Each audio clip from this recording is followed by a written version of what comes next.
Hey guys, welcome to another session of RBTL, or Reading Between the Lines. This is the May 13th balance adjustment preview.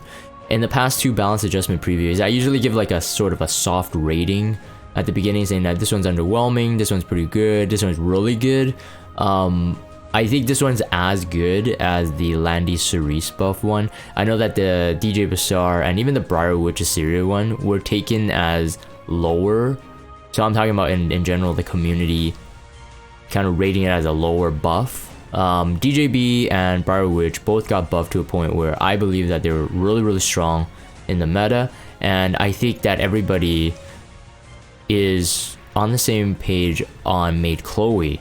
Although this batch, I think that the entire roster is pretty good, especially some of the 3-stars, and of course I'll get to talk about that. Some artifacts are upgraded as well. A bit underwhelming to me, personally, because again, I usually side on PvP as the most important part of the game. So PvP buffs are generally, or anything that would benefit in terms of a PvP scenario would usually catch my attention more. So that's always my bias. Maid Chloe though finally got a buff after a lot of people asking for it. DJ Bazaar did deserve it first in my opinion, because Maid Chloe did really have a buff already. She had a buff before, and she had her time to shine. And if it wasn't because of the like heavy RB counters that was released in a row, like Singelica, ML Haste, and all that stuff, I think Maid Chloe could have had more time to shine. So I think that the her main competitors, so like Blood Moon Haste, Singelica, those who counter her quite a bit, like it doesn't exactly leave. The buff doesn't make her like better than that, but the buff kind of changes the range of how you want to use her, which I think is the right way to go, because the worst thing they want to do is basically, you know, have like a reviver and then anti-revivers, and then go back and forth between those two, and then just balance between those two aspects. And then that's just, you know, the people joke about this all the time, the anti revive or something like that, you know, the double negative.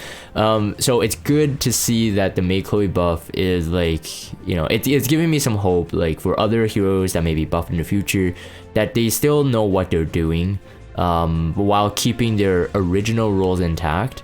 They're able to add something different that could, you know, spice up the meta, spice up how other, like the new heroes that have been released now, how those kind of chemistry compositions work. So that's what I really like about this.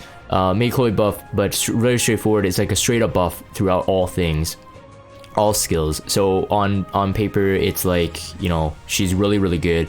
Is she gonna be meta? I think that she's gonna be one of the sought after soul weavers in terms of like people are gonna build her now, because I think with the effect resistance passive on all allies, she's going to be, and she's technically a cleanser now too, she's going to be one that's going to be, if you have her, you're going to build her. That's basically what I mean.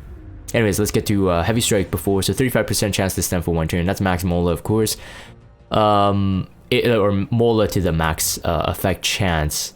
Mine is still at the, I think, 25. And the 35 one definitely does stun when it needs to. I remember back in Guild War days when she was actually good on defense. Like everybody who had Maid Chloe would run her on defense. And her stun does get pretty crazy. It's just like Charles, you know, on a defense will always proc, or MLDB on defense will always proc, etc. But now it's increased to a 40% chance. So a very solid S1 in terms of the percentile of the stun. So stun is very good for an S1 debuff. And then when the target is stunned after attacking, increases the combat readiness of all allies except for the caster by 15%. So increased stun rate with AoE except herself. AoE CR boost, and 15% is nothing small. It's actually pretty big. Like the only other S1 hero that has a CR boost to the other team I can think of is Yuna, and hers is much less significant. But of course hers is banking on the 40%. Now if you do run someone who has a stun debuff before her, or let's say higher stun chance, so like, you know, ML Araminta and stuff like that, it's easier to do that. Just hit the target that is already stunned, and then you will get the 15% CR boost. So very nice utility on the S1. So that in and of itself, without considering the chemistry of the other skills, is very, very solid. So very good buff there. Maid's Cheer before and after. So before recovers the health of the caster and the ally with the lowest health at the beginning of the caster's turn. Amount recovered increases proportion to the caster's max health. Now that there's just a straight up passive, basically a Shamadra staff.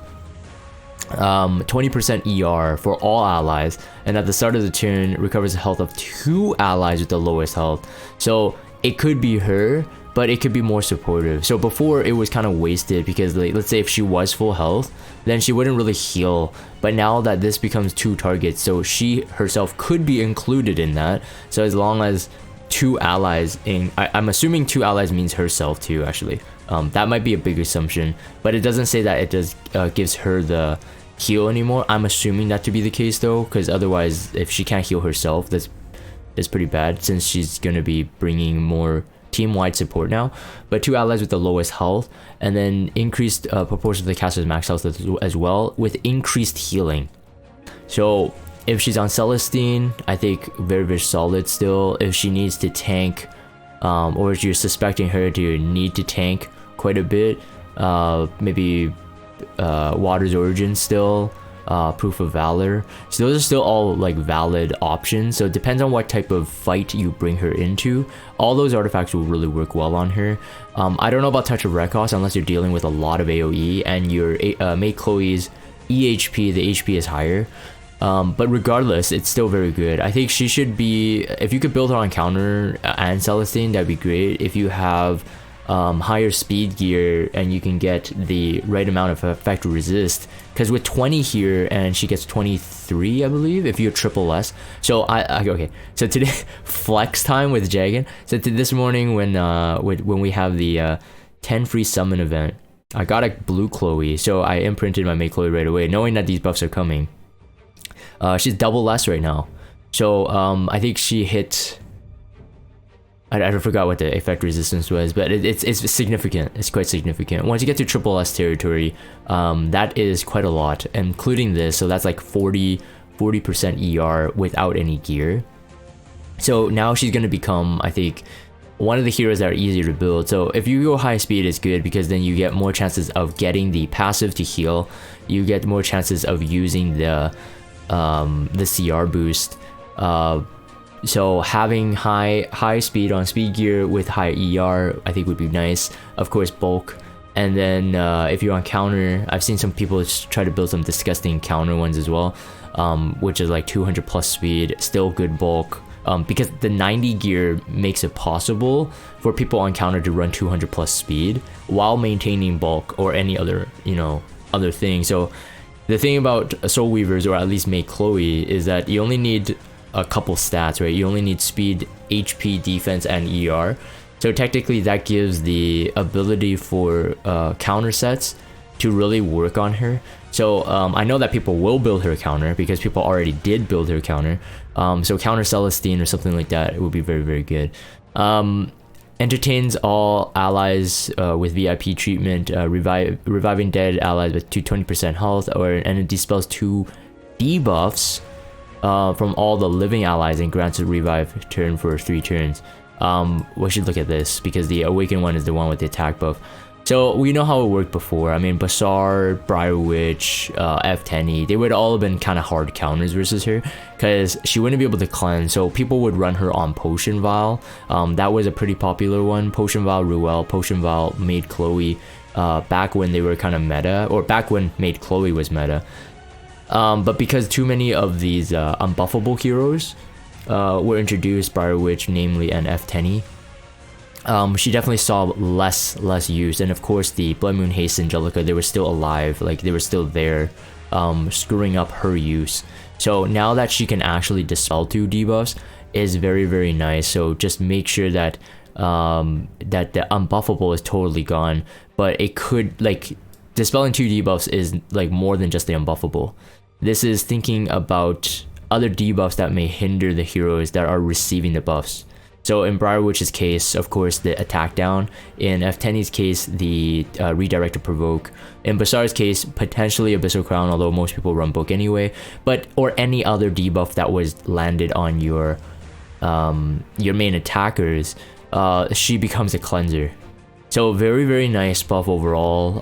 I like I said, I think that both speed set build, counter build are all viable. It depends on where you want to use her and how you want to use her with the rest of your team, but everything on paper here looks really good. So I suspect that people will be building her or rebuilding her again. So myself, I am for sure, because I did like using her already back in season 1 or RTA. I did like using her, but now I think she's gonna be back again. She's gonna be back in the game. The interesting thing is that in some higher ranks, DN is coming back too, regardless of the true damage group. Just getting an attack buff, anti-crit buff is still very important because most damage dealers are still doing that. So what I used to do in season 1, I remember, is I always made sure I had like a Maid Chloe or a DN, maybe double, or a Vivian and Maid Chloe, or Vivian and DN, something with 2 attack buffs. So that was the play I liked before. Maybe I'll rethink that as well, and she'll be able to make it. But now she has all those nice mechanics. I can definitely see her being used in my draft or my comps. Even Guild War offense would be good.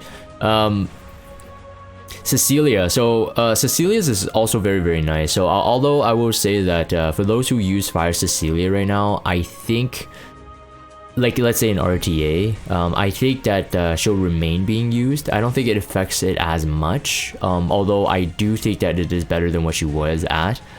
But the thing that sticks out to me is that in this buff list, it seems to be like Mascot Hazel or whatever. It seems to be like they want to make Green Expo much easier. So I'm talking about the Lich Expedition, like just much easier in general. So it's kind of like, it's a weird thing, but I think they really want to emphasize Expedition. But if that's the case, I mean, this will be another video in and of itself if I ever want to talk about it. But if they want to emphasize Expedition so much, they really got to fix the substat gem or something like that. Or, I mean, they're reworking the energy. They're constantly changing the Expedition. So I think the Expedition is something that Smallgate really wants us to focus on as like a Hunt 2.0, but not a replacement of the Hunts. And therefore pushing out like specialty change Rima, which is apparently supposed to be good for Fire or something. I think for Fire 3. Expedition wise, and Cecilia very solid with these buffs. I think it's even more sold that she should be your main for Green Expo. The Mascot Hazel buff that we'll talk about, and then the Canna release as well. So it's just like a lot of the stuff seems to be like they're kind of pushing that, and we did see that trend when like Fire Haste got a buff to seem like, you know, Golem killer. ML Kawana, people are saying that she's the Katie's killer. Like a lot of PvE main heroes, and I'm okay with it because not everything has to be PvP, not every single hero. But it's just interesting though that they decided to make Cecilia like that. But like I said, she is usable in PvP. I just don't think that she's still, like, the buffs don't convince me that she's going to be like, okay, let's time to build her for RTA. Whereas the Maid Chloe one is is another story. Either way, let's go. So before Deliverance, damage increases the Let's go to the top here. Skipping lines. 50% chance to decrease the defense for 2 turns. Damage dealt proportional to the caster's max health. And then same thing here, but then when the target is inflicted with the decreased attack, so from the S2, the effect chance is now 75%. So it increased by 25%. So 75% defense break for 2 turns on the S1. Very nice. But then think about it, right? Think about the way that it's ordered as we go through this. It's definitely like an auto AI type of thing, and yes, you could potentially land it in that order. The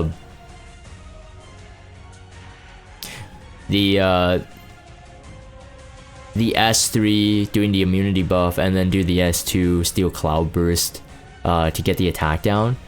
You could still do that in like a PvP scenario. And you dispel now with the new one. So the awakened version. So let's take a look at this. So before, 100% chance to decrease the attack for 2 turns, increases damage proportion of the caster's max health. So HP scaling bruiser. The same thing here, but then before dispelling 1 buff. So ideally that's like the immunity buff. So so very nice. In a PvP scenario, that works, right? Just a dispelling 1 buff, it would, at the moment, it would probably only benefit a PvP scenario. Get rid of the immunity buff. But again, like while that is good, it doesn't change the.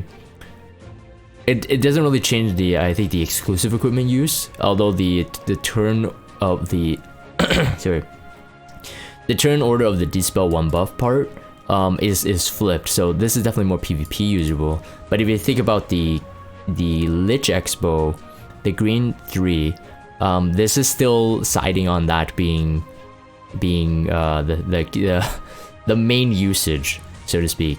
The the S2 EE, so the Steel Cloudburst EE, is decreasing the speed of all enemies for 2 turns when using Steel Cloudburst. So you dispel, you have attack down, and you have speed down. So for people who run Lich, and who the heck cares, right? Like Lich, you get the Golem materials, no one farms Golem. That's the unfortunate part of this expo.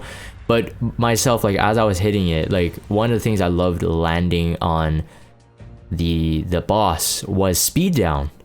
Because Kanai has speed up, and so getting speed down is really good. I only had my Fireball to do that for me, so now that she's able to do it, it again tells me like, okay, yeah, probably Fire Expo.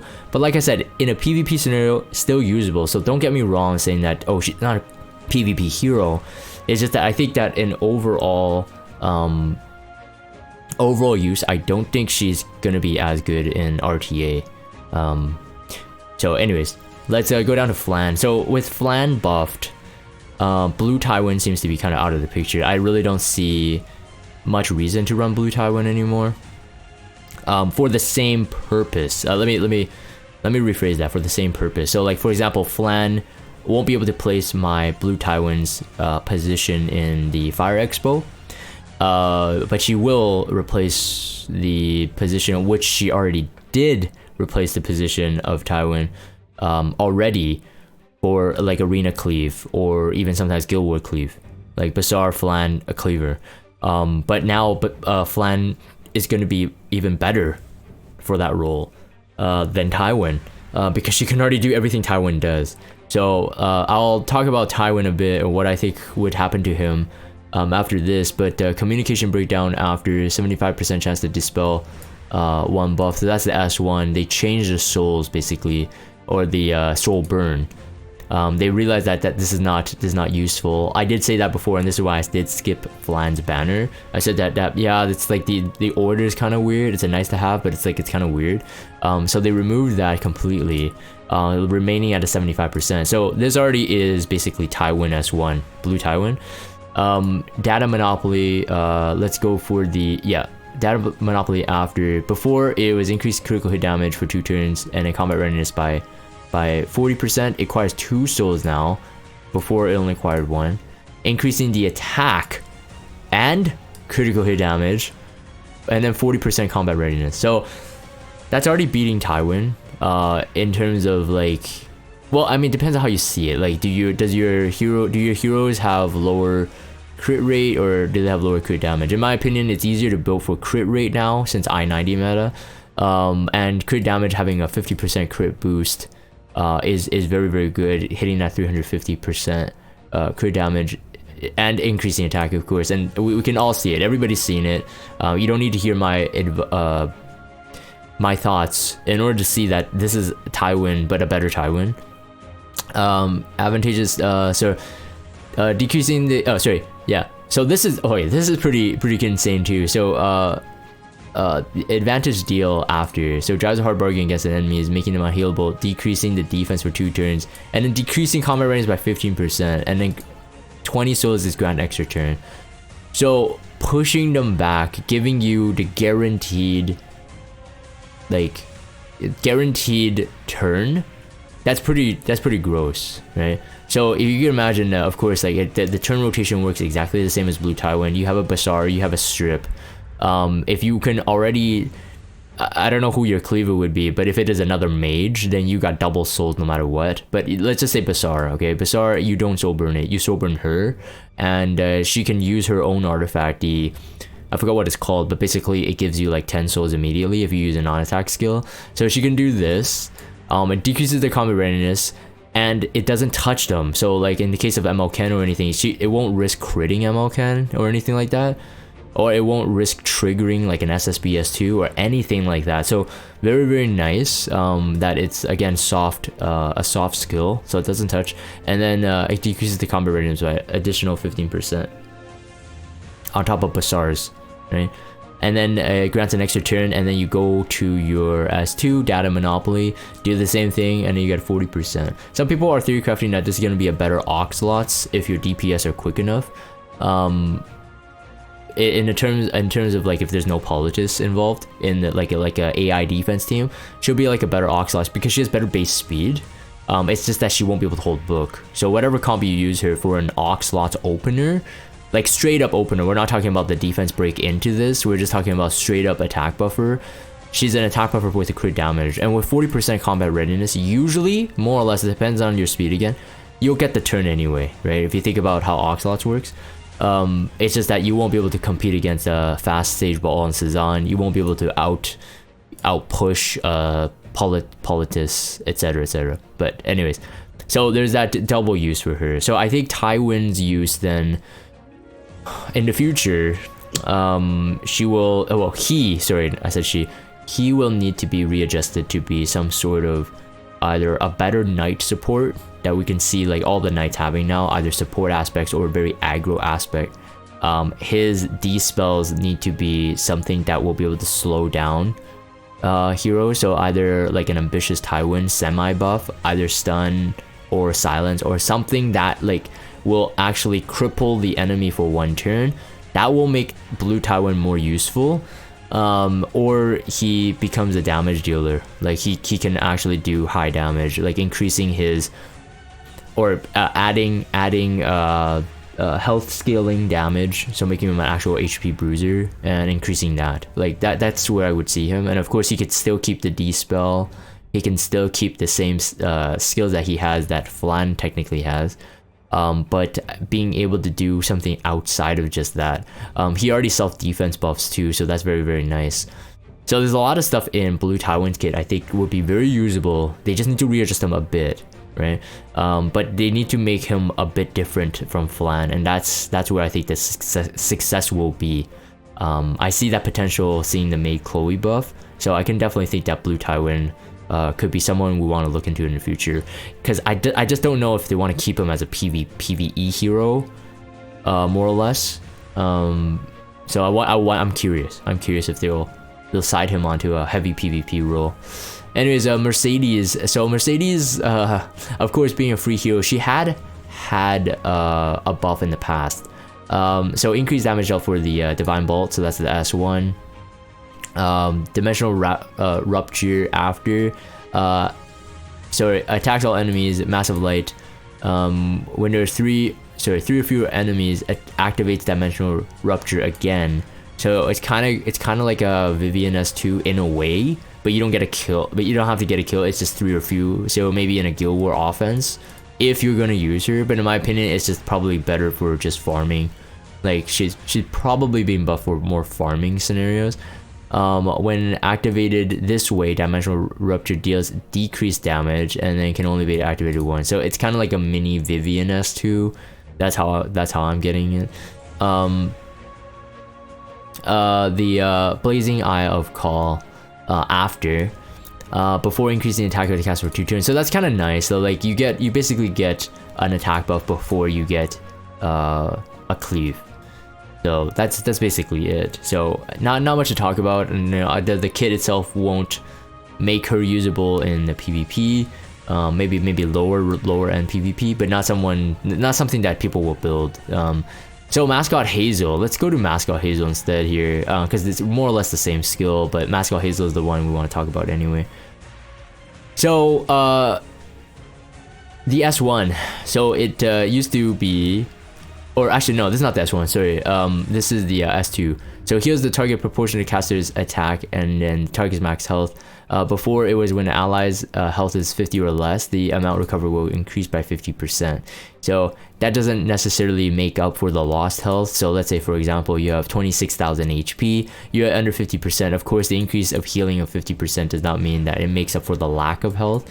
So the higher health you are, the lower this seems to heal, but of course it's still better than nothing. Now it does increase combat readiness of the caster by 15%. So herself, amount is also doubled. So amount recovered is doubled just in general when the target's health is 50% or less. All right, so it's doubled now. It's not just increased by 50%. Doubled is more, right? Doubled is 100% technically.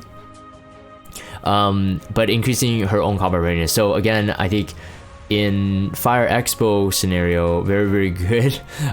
Dispelling one buff for let's go for a girl in uniform, the Awakened version. Encourages all allies by increasing attack of the target for 2 turns, and then before recovering health of all allies, dispelling 1 debuff and dispelling 1 debuff. So I think that it's like in the case of this written order, if they had an unhealable buff, it wouldn't heal, it would dispel after. So the heal goes first and then the dispel. So again, for Green Expo, for Lich, dispelling the poison, very good, but it's only 1. But it does heal all allies. So dispelling 1 buff from all allies means 1 poison from every single ally, which is very good again for Lich. But I think, you know what, like I did run her in the past. Like if you guys watch my videos, you guys know that I was a old specialty change carrot user, and in one of my carrot showcases I had Mascot Hazel, Eaton, and SC Carrot beating like a FCC Charles RB comp on Guild War. In my opinion, if I find an opportunity, I'm gonna try to run that same Guild War offense comp as kind of like a throwback with the buffed Mascot Hazel, with the buffed specialty change carrot.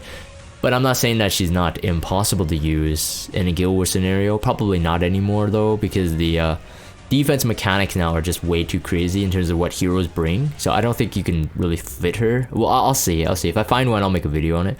But the target when the target is a fire elemental hero, grants an increased attack or greater attack instead. So 75% attack buff, and amount recovered proportion to target's max health in the caster's attack. So Harvest Rune, this is changed for urgent regen. If the target is a fire elemental hero, has a 100% chance to dispel 2 debuffs from the target. So again, making this even better. So urgent regen is the S2.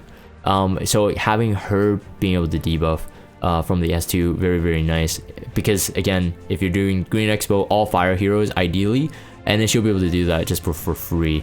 So again, I see the kind of like the leaning towards like making her a PvE main. Achievement Rune, when using urgent regen of all allies of fire heroes, recovers health of all allies by an additional 10%. So very nice compared to before. Well, actually wait, increase the caster. Oh, right. So she already gets the CR boost anyway. So yeah, they're just making it more streamlined. After using a Book of Fire, recovers health of ally with the lowest health by 5%. So very good. I mean, just overall, I think she's just more like a better healer.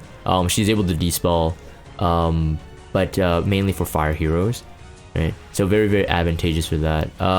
The AI, this is kind of important. I won't discuss about this, but just know that this is gonna change the class as well. So if you have a warrior and a thief, both fire elemental, both has or if the thief has higher attack than the warrior, it will buff the warrior first. I don't know what this change is meant for, but just letting you guys know, like, so the AI stack will go in this order. It will go through these checks, so just keep that in mind. So uses on all allies with the highest attack first. So warrior now will become the priority, so in that order.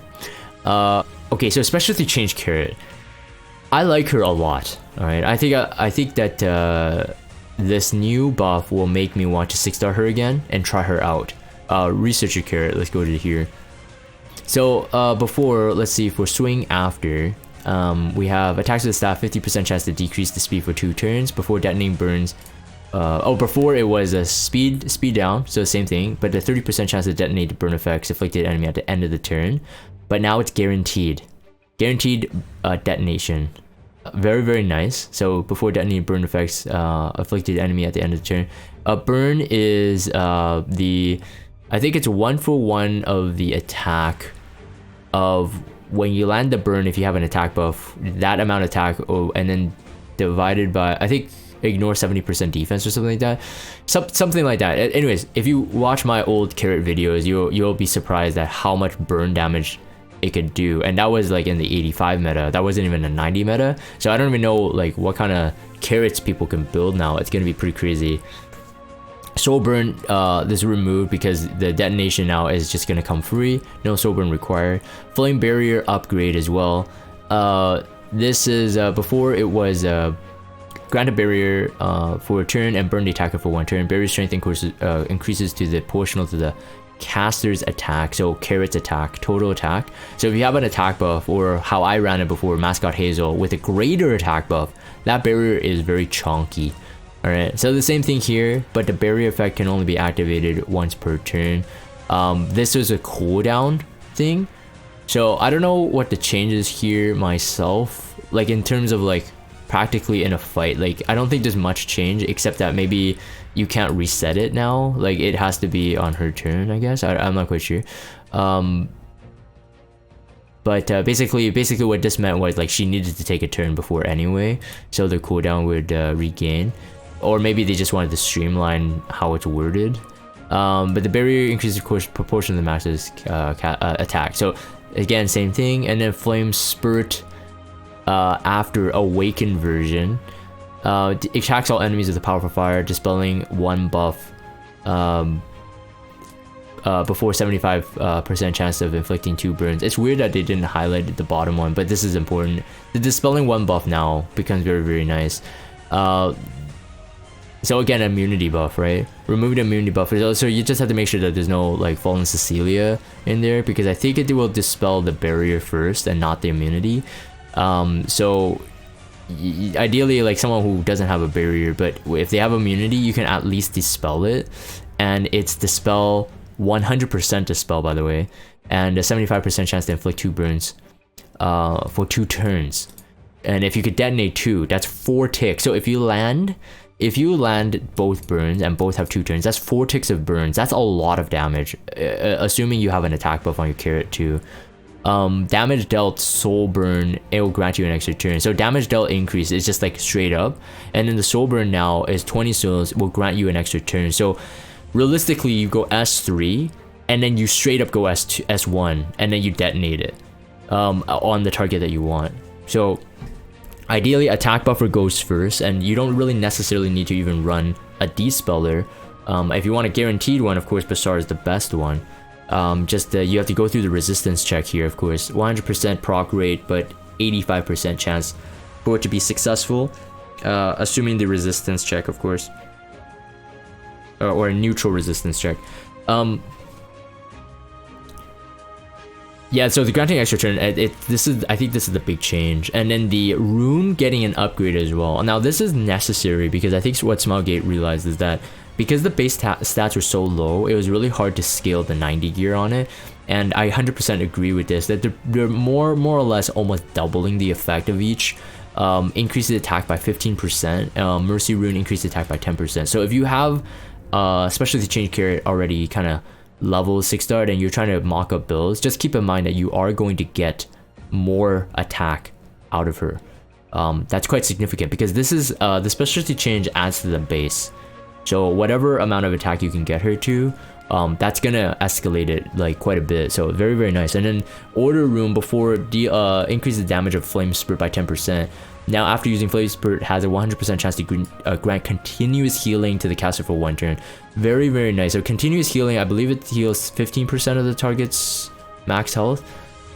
Even though it is 1 turn, it's still very nice. So that she's really siding on this kind of like DPS with self-sustain, and she has bruiser elements to her because she has damage mitigation and all that, and she has a fat barrier. So very, very nice hero overall. Before Wedge Rune increases Flame Spirit burn chance by 5%. Okay, so it's not 75, it's 80. Now it's 100% chance. So increases the Flame Spirit by 25% on top of the original 75%. So 100% chance to burn. You're most likely gonna land something. If you don't dispel, if the dispel check goes through, you're most likely gonna land some burns. If you're lucky, you get both burns, but if you land one burn, it will guarantee be 2-turn burn. So you're already getting 2 ticks no matter what. So you're rolling that twice, 100% each.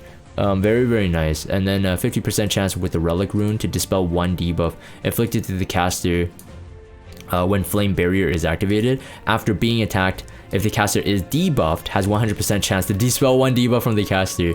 So after being attacked, okay? So it does depend on the type of debuff, like order, I think. So after being attacked, if the caster is debuffed, so it does depend on if the enemy attacking her is the debuff coming before or after their hit. I think this does change the order of the dispel, although I could be wrong here, but I think that's how it reads to me. To dispel 1 debuff from the caster, and then and it can be activated only once per turn, but it's still very nice, right? It's still very nice. Let's go for Sun Rune here. When a caster is attacked at max health, decreases the damage by 25%. So this was a pretty nice thing to have. Alright, this is a pretty nice thing to have, but it would only really work for like more or less 1 turn. So let's say like I just remember some fights in the past, I brought her into like a Charles and he would miss, right? So it wouldn't do that much damage, but it still would only work for that initial hit. So it decreases the damage by 25%. So basically a 25% proof of valor, right? You got to think about it that way. So it is stackable with Aureus. So this is pure up damage mitigation. This is not damage sharing. If the caster's health is 80% or more, so now you have a pool of HP to work with. When attacked, decreases the damage received by 20%. So lower the damage reduction, but the pool is bigger. So if you can get her to, she has low base HP, so that's the difficult part. But if you could get her to pretty high HP, 80% is quite a lot of wiggle room. Especially you're thinking like you're getting hit once and maybe it's not really high damage, and you have like a defense buff from Crow and you have him on Aureus. She'll be able to perhaps have more than 2 turns having a 20% damage mitigation. And because the S3 grants continuous healing, the Flame Barrier can give like her extra protection. There's a lot to work out, like practically speaking. I won't be doubtful if she does become a highly usable hero, because of just like how good this kit seems. It seems that just like everything kind of works, and her role seems very, very obvious. Burn hero, just stack the attack. You don't even need crit rate, crit damage, even though the S3 is increased damage, which is kind of odd to me. But we'll see how much damage that is increased to. Yeah, so this is just the description of it. So let's move down. So Church of Aros Axe, or Chaos Sect Axe. So what I call Axe Man. Oh man, back in the day, he used to be really annoying to deal with. In Guild War and even in arena defense, man, old school hero. But now it seems that they kind of like reworked how he was supposed to work to fit the meta, and it makes sense again, of course. Chaos Sect Axe, disconnect before, was a critical hit will inflict bleeding for 1 turn, damaged out proportional to the amount of enemies lost health. So this is a bit tougher now. Like this mechanic, enemies lost health mechanic, it's harder and harder to use. So I do not suspect any hero that still has these mechanics to keep them soon. Like the reason you could understand this is because we have better gear now. So there's a power creep where that it's just easier to get higher health. So the amount, even though it is percentile, it's proportional. It's percentile to the max health, but there's just higher defense, higher health in general. So now that percent or lowering it is just not going to be effective. So they changed it completely. 75% chance to provoke for 1 turn, much more usable than a bleed for 1 turn if you think about it. And it bleeds just pretty garbage in general right now. And then it increases now proportional to the caster's max health. So making him an HP scaling bruiser. This will be a very interesting thing to see, because again, we won't have the damage mods for this because he was never an HP scaling bruiser in the past. Attacks all enemies, attack chain before, let's just look at the awakened. Attacks all enemies with a shockwave, granting an extra turn to the caster when an enemy is defeated. Damage dealt proportional to the caster's enemy's lost health. Again, that mechanic not really usable in this meta. Attacks all enemies with shockwave before granting immunity to the caster for 1 turn. Very, very nice. And then damage dealt increases proportional to the caster's max health. So much better.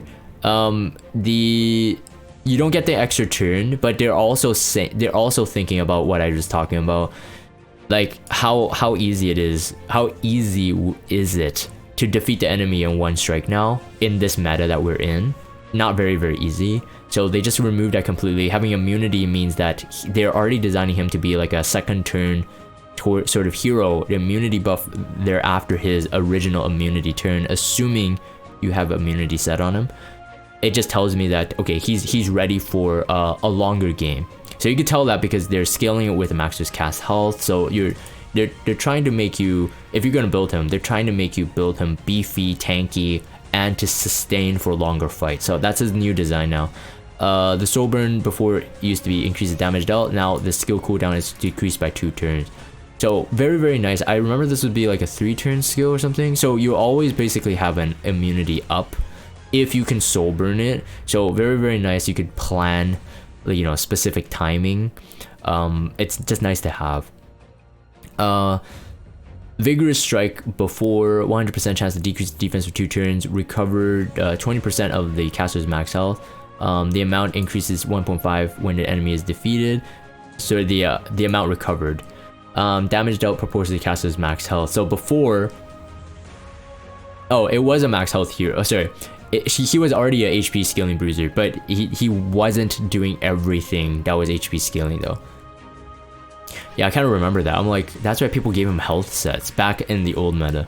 But smacks the enemy 100% chance, of course, decreasing the defense for 2 turns, so defense breaker, and then recovering 20% of the health. When enemy is defeated, grants extra turn to the caster. So they changed this because they did make Vigorous Strike actually the strongest skill right now in his kit, and so that it won't be on the attack chain anymore, but it will be on Vigorous Strike.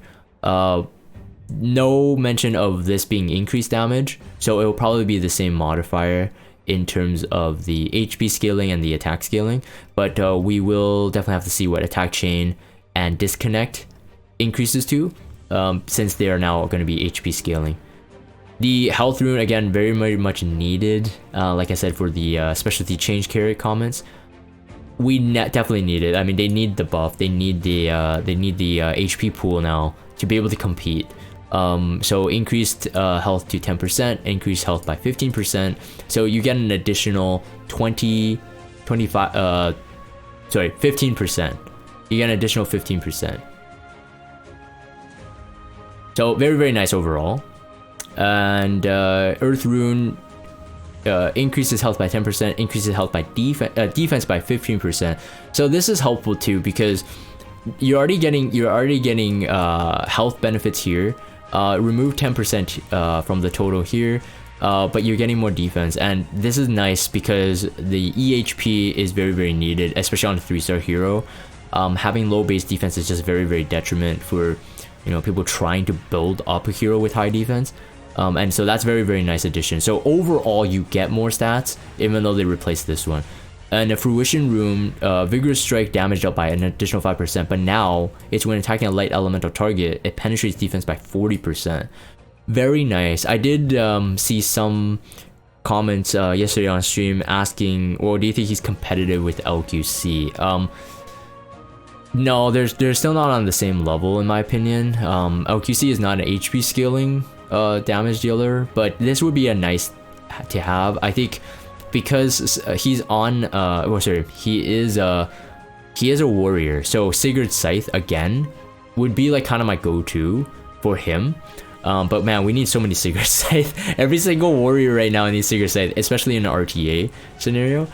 But this is nice. People are saying that potentially good for countering some golden boys, possibly. I think that would be nice. I mean, the penetrating 40% defense is just very nice in general, but it is only a light elemental target, so we do have to keep that in mind. LQC is additional 50% more damage to dark elemental hero, but the penetration defense penetration is already part of her innate kit. I don't think Smilegate was ever planning to make them competitive towards one another. It wouldn't really be, and technically in a 1v1 scenario, LQC would kick his butt, since LQC has damage mitigation, just straight up. So like he wouldn't be able to kill LQC if both were on Sigurd's side, assuming. Okay. Thorn Rune. So after attacking with Disconnect, has a 50% chance to inflict an additional bleeding for 1 turn. Though attacking a light elemental target with Disconnect increases provoke chance to 25%. So again, changing that bleed, knowing that the bleed, now that he won't be built as high attack damage dealer, more HP. Bleed does, you know, do the DOT or damage over time based on attack. So they just removed it completely. So 100% chance to provoke with that 75 if it's a light elemental target. So again, potentially good versus some golden boys. I'm not 100% sold on that one myself. Like he will be a golden boy counter, but I think that yes, in some fights he could be. We'll have to see the damage scale. Obscurity Rune before attacking enemy with attack chains, 15% chance to decrease the cooldown. I was like the cooled own. The cooldown of attack by 1 more turn. When using attack chain, has a 50% chance to extend the duration of the immunity buff granted to the caster by 1 additional turn. If that does happen, then it's, if you soul burn it, it's infinite immunity, 100% immunity uptime. Disease Rune, when using attack chain, is 50% chance to decrease attack for 1 turn, and now it is attack chain inflicts injuries on the target. The severity of the injury is proportional to the damage of the damage dealt. Injuries decrease max health of the target by up to 10% every time this skill is used. So I think this was where the golden boys like counter thing came in, that he becomes an injury hero. So maybe Mort will be buffed next time, but in my opinion his kit is stronger than Mort. So I mean, it's not the fact that he has injury, but if you're comparing the two injury heroes, people who can actually inflict injury, he's the better one in my opinion. Just overall, I think he'll probably be like bulkier and more usable, and he'll be able to provoke. So actually the very fact that he can provoke, maybe he can be viable on a counter as well. He is a Leo warrior, so that's the same stats as Fire Charlotte, if you're familiar with that. So the attack is pretty high, the HP is low. Fire Charlotte's HP is really low for a knight. Defense is okay, and then the speed is okay, I guess. But yeah, anyways, maybe counter set for the continual provoke. That could be interesting, but speed set of course is more easily attainable for most players. But being able to do this with the S2 with the attack chain, I think it's a very nice addition to him. Especially that he can grant an extra turn if he kills with the S3, etc, etc. So kind of nice. Harvest Rune before, when the caster's health is less than 50%, the moment caster attack recovers 10% of the max health, can be only activated once per turn. Now increase the combat readiness of all allies by 10% after being attacked by a light elemental hero. So bringing an AoE CR boost, so it makes him again just more usable. He's a damage dealer and he's a support hero all around, being able to provoke attacks away, being able to keep the immunity buff on him so he doesn't waste a turn from your Soul Weaver. Let's say if you had to dispel 1 target or something, he doesn't need to waste that. He'll be a decent damage over time, I think. And then the injury, of course, reducing the max HP of their potential bruisers. Right? So very, very nice. And then Courage Rune, the old before, at the moment a caster is attacked, has 30% chance to increase the attack of the caster for 1 turn. So now after being attacked, increase the attack of the caster by 6%, and an effect can stack up to 5 times. So really he's like the type of bruiser that is asking, hit me, hit me. he really wants to get hit. So that's why I'm thinking like maybe a counter set, I think could be very, very interesting.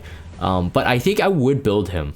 Again, being a 3-star means No mola needed for skill enhancement, so very low cost, very low risk of investing in him. It's just it would take some energy to farm his runes if you don't have those runes ready, or if you don't have him specialty changed, more what do you call it, more energy. So the last thing is basically the artifacts. So we have Bloody Rose now will, upon using a single attack, has a 50% chance to inflict Vampiric Touch on the target for 2 turns. And if a Vampiric Touch effect is not activated by counterattack, dual attack, or an extra attack. It's very underwhelming still. I think that this will be, like, I used Bloody Rose in my Abyss runs, on some Abyss runs for Spec Tenny, trying to poison. I mean, if a 50% chance to proc, and that's max, it's not super high. And Vampiric Touch is that once you land the debuff, every time you hit, you get 10% of your max health for whatever attacker. Like if it's your healer attacking, you get 10% max health back. So in terms of a debuff, it's nice to have, but I think for PvE scenarios, I don't see this in a PvP scenario, especially with only 50% chance to proc. I get it, if they increase it, it would probably be too nice of an artifact, but only 50% and then 60% on the increase 60% like in general. But I don't think this is a big deal in my opinion. So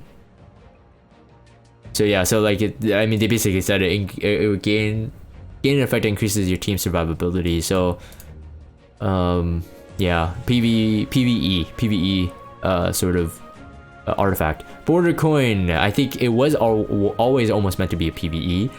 This one, I think this buff, I mean 30% speed buff means that you just get a speed buff in general, but it is stackable with speed buff, since this artifact is stackable with attack buff.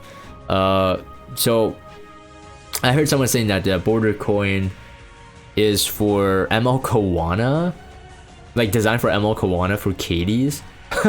Again, I don't know, like it could be. I mean, every bit helps here. If you're using a Sturmia on Border Coin, you may not want the speed increase. I know there are some people that use Border Coin for the well, actually no, they don't really.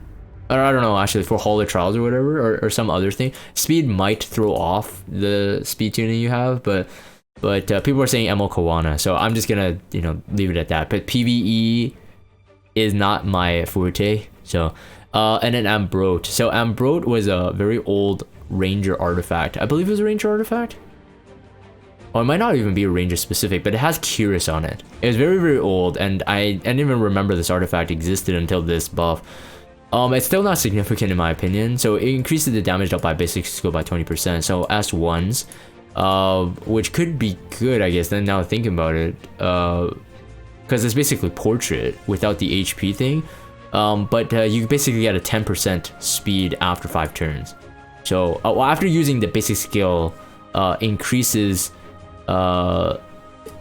increases by 2% after every basic skill is used, and then speed can stack over 5 times. So in terms of a dual attack, counter attack, this should work. So you get a 10% speed buff with a portrait.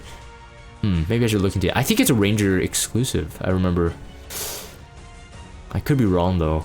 I could be wrong. Well, old artifacts were kind of like hard to. Anyways, that's my thoughts. I mean, it's not, in my opinion, the artifacts this round, both of them, the 5-star ones, seem to be more PvE based. And I mean, you could probably fit it into a PvP scenario, but I just don't think that it has the, what PvP artifacts require is a broad range of use. Like you would be able to use it in multiple scenarios, right? So that's what kind of defines for me what a PvP artifact is. And a PvE artifact is so specific, and it's class specific too for both. It's just not, yeah, I don't think it's a really big thing. But anyways, let me know what you guys think in the comments down below. This has been a long one. I told the stream chat before, like, this is gonna be a long one, so I'm gonna make a video. I can't tell you all my thoughts on it. It does end up being a long one. I think that this one, because of the Mascot Hazel, Researcher Carrot, Chaos Sect Ax, and this was actually named as a remake actually. Those ones are just like, to me, they're free, right? They only require catalyst to skill enhance, so it makes me want to do it because I'm kind of like stuck on like what kind of hero should I build. So some more 3 stars to look into for me. And a Maid Chloe buff, very, very solid. Flan, some people already argued that she was like really good. Mercedes, just meh, whatever. But the Cecilia one, also very good, but I think more PvE right now for Green Expo. Very, very solid. But Flan, very good. Maid Chloe, awesome. So I think overall in this batch, I think that there's just a lot to play with. So I'm excited about this one. Let me know what you guys think in the comments down below. I'm gonna end this for a very long video recording. If you guys have Discord, check out the Discord server. Follow me on Twitter, subscribe to YouTube if you haven't. As always, thank you guys for watching, and I'll see you guys next time.